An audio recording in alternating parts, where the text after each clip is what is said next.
হলো গত 21 তারিখ ঠিক এই জায়গাতে আমাদের সাংবাদিক কমল কান্তি ত্রিপুরা ওর উপর মথার দুর্বৃত্তরা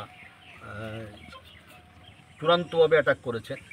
ওরা ঘাড়েটারে ওকে মেরেছে এবং ওকে বলেছে যে একটা রাজনৈতিক দলের নাম করে বলেছে, যে বিজেপির নাম করে বলেছে যে নিউজ করা যাবে না। সাংবাদিক তো সব দলের নিউজ করবে, সাংবাদিকরা সবার নিউজ করবে, কিন্তু মথার থেকে যে হুলিয়াটা জারি করে দেওয়া হয়েছে ওকে মারার সময়, এবং ওকেও ওদিন তারা মেরেই ফেলতো, কিন্তু ওই আরেকটা বিজেপির একজন নেতা ছিলেন তখন মঙ্গলদেব বর্মা এসে ওকে বাঁচাতে গিয়ে মঙ্গলদেব বর্মাকেও আক্রান্ত করেছে, মানে হামলা করেছে। মঙ্গলদেব বর্মারও সিরিয়াস।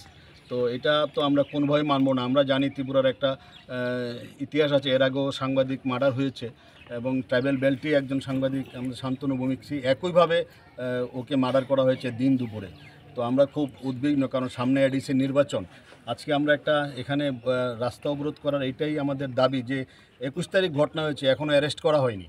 তো এটা পুলিশ, আমরা জানি যে পুলিশের সাথে ওদের একটা যোগ সাজস রয়েছে হামলাকারীরা, না হলে এতদিন লাগে একজনকে অ্যারেস্ট করতে। একজন সাংবাদিক বড় হামলা হয়েছে, একে অ্যারেস্ট করার জন্য। এর প্রতিবাদে আজকে আমরা রাস্তা অবরোধ করেছি। আমরা এখানে রাস্তা অবরোধ করব আসামিদের গ্রেপ্তারের জন্য। ওরা সুনির্দিষ্টভাবে আমাদের বলুক কবে নাগাদ আসামিদের অ্যারেস্ট করা হবে, তারপরে আমরা রাস্তা অবরোধ প্রত্যাহার করব। কারণ আমরা আর দুর্ভাগ্যজনক ইতিহাস ত্রিপুরা রাজ্যে হোক, এটা আমরা চাই না। কারণ অতীত আমাদের এরকম একই রকম ঘটনা পুনরাবৃত্তি হয়েছে। আজকে রাজ্যের মাননীয় মুখ্যমন্ত্রীও জিবি হাসপাতালে গেছিলেন। যেই ঘটনা কমল বলেছে, আমি ছিলাম সেখানে কমল যা বলেছে সেটা একদম শান্তনুর ঘটনার সাথে হুবহু মিল আছে। তো কোনো রকমে ও প্রাণে বেঁচে গেছে। কিন্তু যেহেতু আমাদের সামনে নির্বাচন আছে, ভিলেজ বোর্ড আছে, এডিসি নির্বাচন আছে, আবার যাতে এই ধরনের ঘটনা যাতে ত্রিপুরাতে যাতে পুনরাবৃত্তি না হয়, যেখানে যেখানে আমাদের জনজাতি ভাইরা যারা সাংবাদিকতা করছে ওদের উপর আক্রমণ হবে, আমরা সেখানে যাব।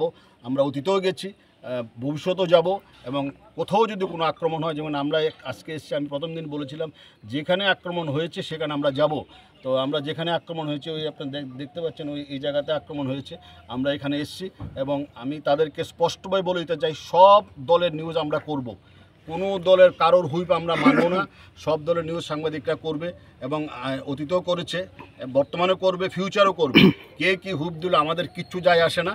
তবে আমরা একটা কথা বলে রাখতে চাই, যারা হুমকি দিয়েছে তাদেরকে আমরা ছাড়ব না, কারণ এই ধরনের হুমকিতে আমরা অতীতে আমাদের একজন সাংবাদিককে হারিয়েছি।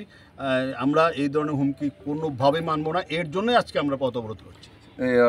এদের মধ্যে যে আসামিদের কোনো চিহ্নিত করা হয়েছে যে কারা করেছে, বা কোন পার্টি বা কোন আমি তো আমার কাছে সুনির্দিষ্টভাবে খবর আছে ওগুলো মথা দলের দুর্বৃত্ত, এবং একজন মন্ত্রী আছেন ওদের এখানে, একজন মন্ত্রী আছে বিশ্বগত দেববর্মার সাথে ওনারা ঘোরাফেরা করেন, এরকম খবরও আমার কাছে আছে। আমরা জানি ওরা মিসক্রিয়েন্ট, দুর্বৃত্ত।